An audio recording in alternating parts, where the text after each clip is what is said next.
Bismillahirrahmanirrahim. Assalamualaikum warahmatullahi wabarakatuh. Jumpa lagi kita dalam channel Jom Berkebun. Alhamdulillah, pada hari 1 hari bulan Mei ni, hari buruh, kita masih berkesempatan untuk datang ke kebun. Dan bila datang ke kebun, bermacam-macam aktiviti yang kita nak buat. Contohnya hari ni kita nak meracun sekitar kawasan ni. Sebab nampak kebun pun nampak semak, kita racun. Okey sahabat, semoga yang menonton ni diberi kesihatan yang baik, dilancarkan segala urusannya, dipermudahkan segala urusannya. Terima kasih kerana sudi menonton. Okey, jom, jangan berlengah-lengah lagi. Ayo, let's go. Okay, sahabat, kita nak salut nangka ni. Nangka ada dah. Okey sahabat, salut nangka dulu.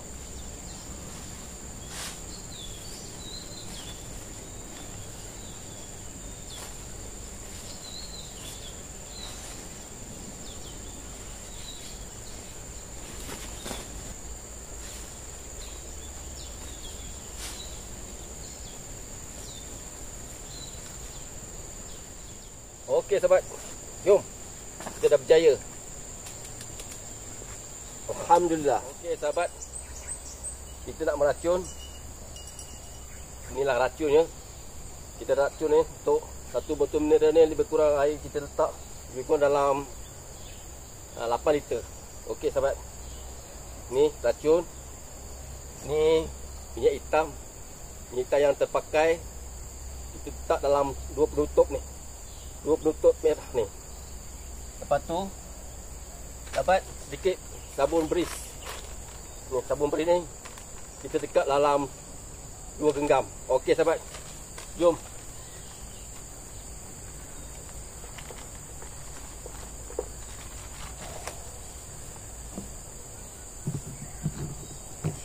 Kita tapis dulu sebab air ni banyak abuk. Kita tapis.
Alhamdulillah, nampaknya kita akan berakhir di sini.